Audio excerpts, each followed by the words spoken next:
waktu terakhir, jagat maya diramaikan oleh adanya unggahan sejumlah rangka skutik atau skuter metik yang patah. Penjelasan AHM usai viral rangka motor metik Honda keropos hingga patah. Beberapa pekan terakhir, media sosial menghebohkan dengan viral terkait dengan rangka ESAF motor Honda yang keropos dan mudah patah. Apa kabar masyarakat Brainusa?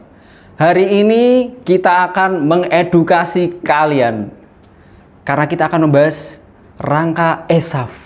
Apa itu rangka ESAF? Kita tanya ke ahlinya. Sebelumnya kalian harus kenal dulu saya siapa. Ya, di sini. Nah, tolong ya editor. Nah, seperti yang kita janjikan sebelumnya, kita akan membahas rangka ESAF. Dan rangka ESAF itu apa? Setahu saya rangka itu yang ada rangkanya itu cuman layangan. Nggak tahu ini apa ini rangka ESAF. Langsung saja kita kenalkan narasumbernya kepada beliau. Monggo silakan, namanya siapa Pak? Nama saya Siswa Yulianto atau biasa dipanggil Pak Ocis. Pak Ocis, profesinya apa ini? Ya, profesi saya sebagai pendidik atau guru di salah satu SMK swasta terbaik di Ungaran, yaitu SMK Bina Nusantara. Dan saya mengampu tentang teknik sepeda motor, jurusan teknik sepeda motor. Apa itu Pak? Teknik sepeda motor. Ya, teknik sepeda motor itu adalah jurusan yang mempelajari tentang mesin, rangka dan sasis sepeda motor. Baik itu untuk perawatan atau perbaikan, bahkan kita melakukan modifikasi pada ketiga komponen tersebut. Seperti itu. Ya. Nggak cuman punya aja tapi bisa ngerawat gitu ya Pak? Ya, ngerawat wajib. Wajib. Tapi memperbaiki juga perlu kan, karena semboyan kami orang-orang teknik sepeda motor kalau bisa diperbaiki ngapain beli, seperti itu Pak. Ya. Coba. Ini calon-calon suami yang top ini. Idaman ya, calon idaman. Motor aja dirawat, Apalagi besok pasangannya gitu. Maksud. Ya. Sudah beristri atau belum Pak? Rencananya rencana. mau kan? Oke, mau kita beristri doakan gitu saja. ya. Lah Pak Rika sudah beristri belum? Saya juga belum sih Pak. Ya, nasib kita sama. Selamat dulu Pak. Iya, kita senasib seperjuangan ya Pak ya gitu. Kita harus berjuang juga. Iya, berjuang untuk calon istrian gitu. Oke, setelah kita mengadu nasib kita soal itu tadilah, kita langsung bahas apa itu rangka ESAF. Langsung saja Pak Ocis. Ya, akhir-akhir ini di sosial media lagi dihebohkan tentang patahnya rangka, terutama pada rangka ESAF di sepeda motor. Sebelumnya saya jelaskan dulu apa itu rangka ESAF. Ya, rangka ESAF itu adalah rangka pintar yang dikembangkan oleh AHM yang memiliki singkatan Enhanced Smart Architecture Frame atau rangka pintar pada sepeda motor. Nah, seperti itu. Rangka pintar dari sepeda motor. Kenapa disebut pintar? Ya, gini, banyak orang awam yang tidak atau belum mengetahui tentang fungsi rangka ya Pak ya. Rangka sepeda motor itu kan adalah tumpuan mesinan seperti itu. Kalau di manusia, istilahnya tulang manusia seperti itu. Kenapa bisa disebut rangka pintar? Karena rangka ESAF itu adalah rangka yang dikembangkan dengan sedemikian rupa, dengan banyak keunggulan seperti yang ringan, sehingga dapat memangkas bobot motor tersebut. Hubungannya apa dengan kepintaran motor? Ya, semakin ringan motor, otomatis konsumsi bahan bakar lebih hemat, terus seperti handling atau cara berkendaranya lebih nyaman, sehingga bisa dikatakan bahwa rangka tersebut adalah rangka pintar. Berbeda dengan sebelumnya, rangka-rangka yang terbuat dari besi yang umum digunakan itu konvensional, itu masih banyak kekurangannya. Nah, sehingga AHM mengembangkan pada tahun 2019 diluncurkanlah rangka ESAF tersebut yang disematkan di Honda Genio, di Honda Beat, dan Honda Vario seperti itu. Tadi kan pintar ya Pak, tapi kok ternyata rapuh. Gimana itu? Ada pintar tapi rapuh, ternyata ada kurang atau gimana? Ya, gini, di sosial media itu kan viral karena patah, dan itu setahu saya kan minoritas, bukan mayoritas kendaraan yang patah kan. Jadi sepenuhnya itu tidak bisa dikatakan bahwa itu adalah suatu kekurangan. Dalam artian Jika semuanya mengalami kerusakan, itu mungkin ada kekurangan, tapi ini kan minoritas. Jadi misalkan 10 dari jumlah rangka, yang patah itu paling hanya 2-3, tidak semuanya patah. Nah, yang mengakibatkan patahan juga banyak faktor ya. Kita bicara tentang teknis seperti ini.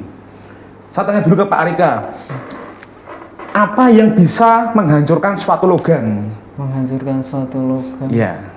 Saya nggak tahu Pak. Besi ya. Apa itu Pak? Besi Pak. Coba penonton ada yang tahu apa yang menghancurkan logam? Setahu Tahu nggak? saya cuka itu juga bisa nggak? Cuka. Salah semua. Bukan. Enggak. Yang bisa menghancurkan logam adalah karatnya itu sendiri. Oh, karat. Karatnya itu sendirian itu.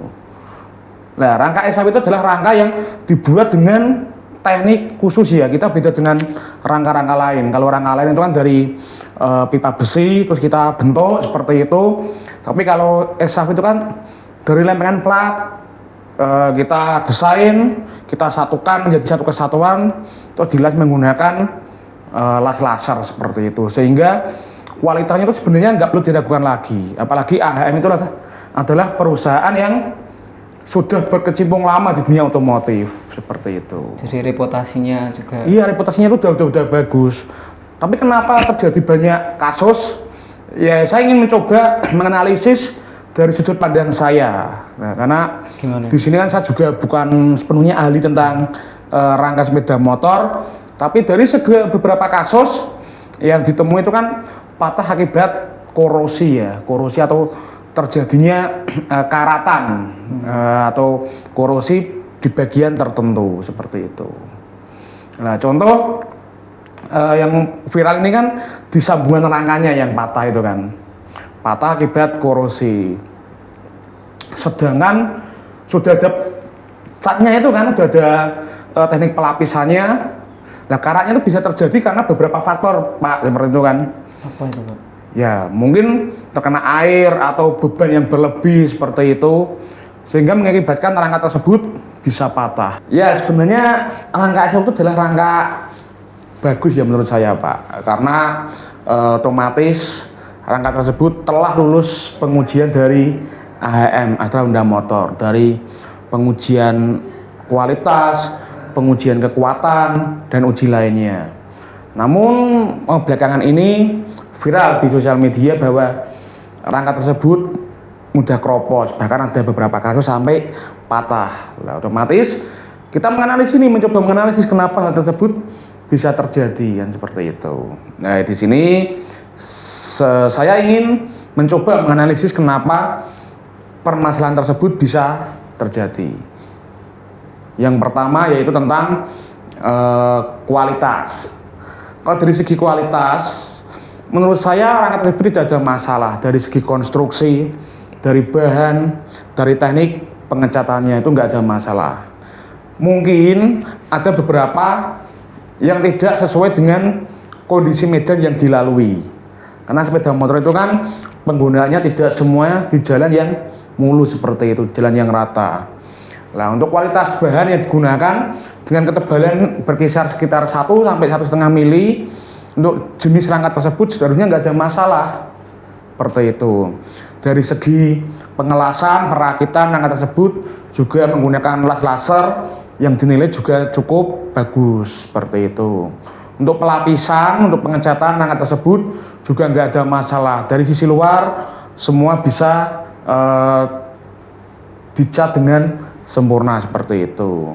Namun beberapa kasus, beberapa di sosial media yang viral, itu ketika dilihat bagian dalam itu kan tidak ada catnya, yaitu mungkin yang bisa mengakibatkan rangka tersebut menjadi lapuk atau korosi, sehingga jika dipaksakan untuk medan yang berat atau beban yang berlebih, maka akan mengalami suatu kerusakan, bahkan bisa sampai patah seperti itu.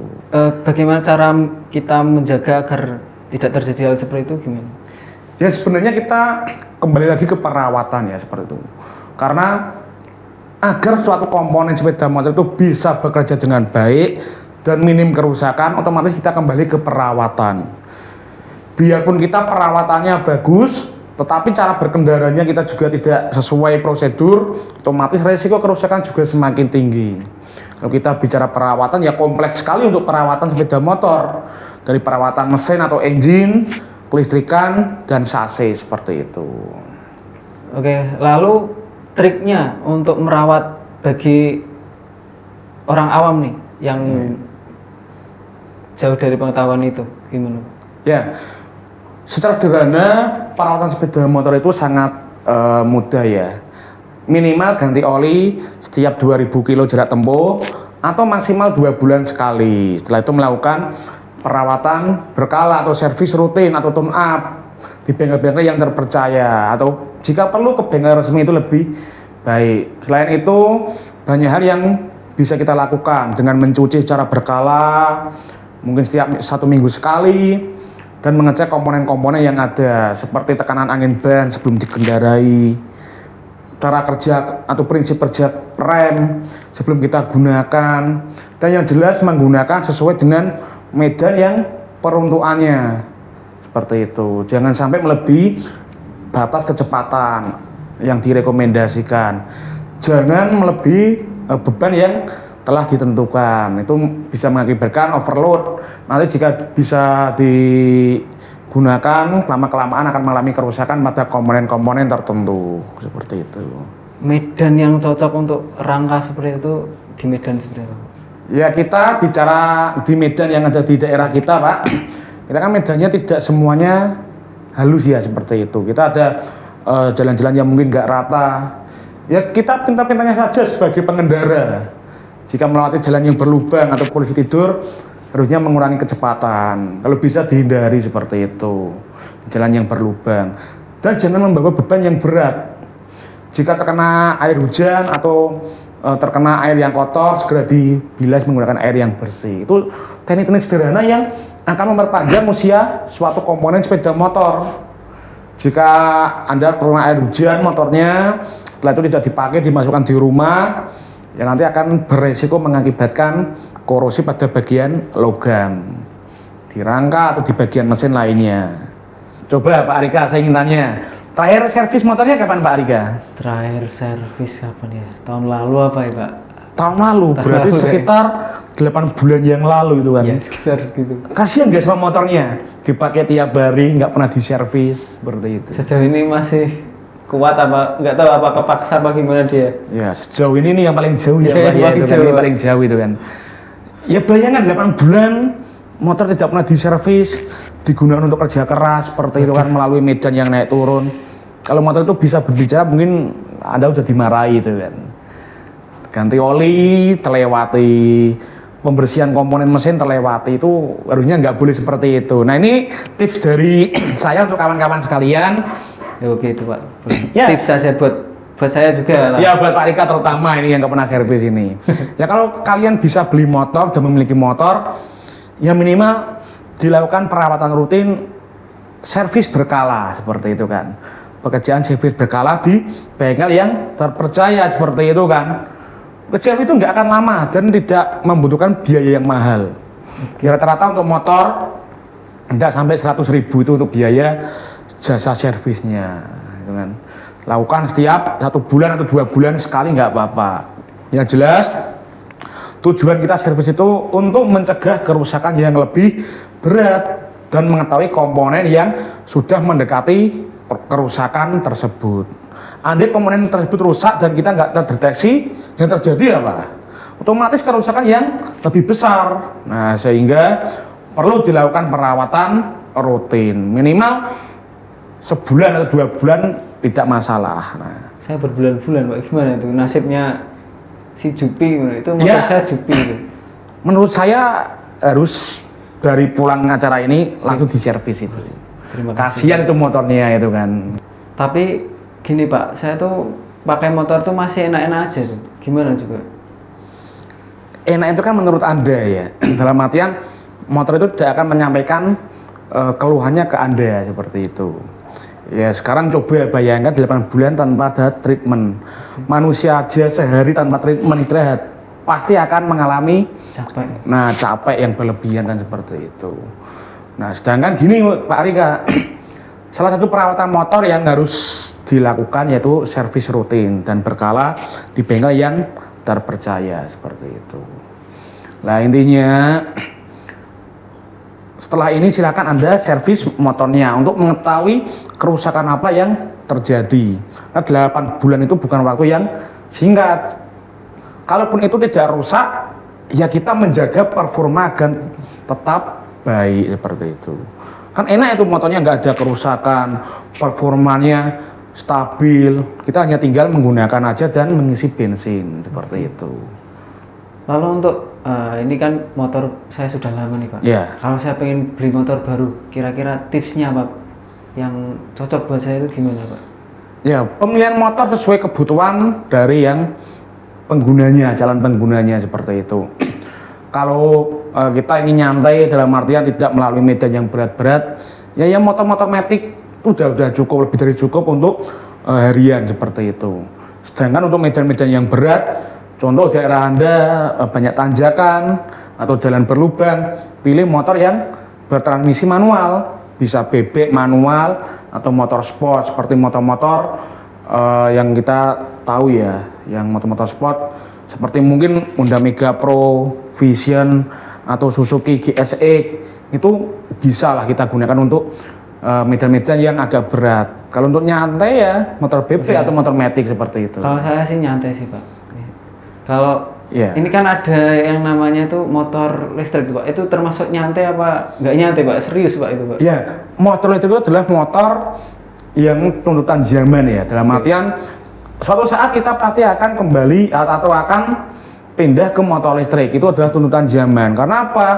Ya untuk mencegah polusi yang berlebihan, untuk menghemat minyak bumi, kita akan beralih ke motor listrik ya, cepat atau lambat ditunggu saja seperti itu. Menerima perubahan itu. Iya, untuk perkara untuk santai atau untuk medan yang berat, ya nanti kita lihat aja perkembangan motor itu seperti apa. Yang jelas untuk saat ini yang beredar di masyarakat, yang setahu saya motor listrik yang ada ini hanya untuk kebutuhan harian, untuk nyantai-nyantai. Berarti ada kemungkinan ini motor listrik itu akan melampaui medan-medan yang sulit juga atau bagaimana itu? Ya, saya yakin suatu saat, ya entah 3 atau 4 tahun lagi, nanti inovasi dan perkembangan teknologi di motor listrik akan cepat berkembang gitu kan. Mungkin nanti ada motor listrik dengan kapasitas jarak tempuh yang panjang, bisa juga motor listrik dengan kekuatan untuk menahan beban yang berat, untuk melalui medan yang berat, pasti ada. Ya kita tunggu aja kejutan di perkembangan teknologi di bidang otomotif seperti itu. Motor terbang pun juga bisa Pak? Itu bisa, nanti motornya dinaikkan pesawat, kalau enggak diangkat oleh hantu kan bisa itu nanti. Oke Pak, berarti saya selama ini salah sama motor saya itu, si Jupi. Nah, ya menurut saya salah banget itu. Tuh coba siapa sih namanya si Jupi? Iya Jupi. Si Jupi punya hati itu artinya udah tersakiti itu seperti itu. Anda harus minta maaf ke Jupi Anda tadi. Gak pernah ngerawat, gak pernah dielus juga gak pernah Pak. Saya parkir gitu aja. Ya itu yang buat Jupi nanti rusak di tengah jalan seperti itu, nggak ada perawatan secara rutin. Berarti gini ya Pak, untuk yang rangka ESAF dan kasus-kasus yang viral itu hanya sebagian saja. Lalu untuk menjaga motor kita, tentu kita harus ada perawatan berkala.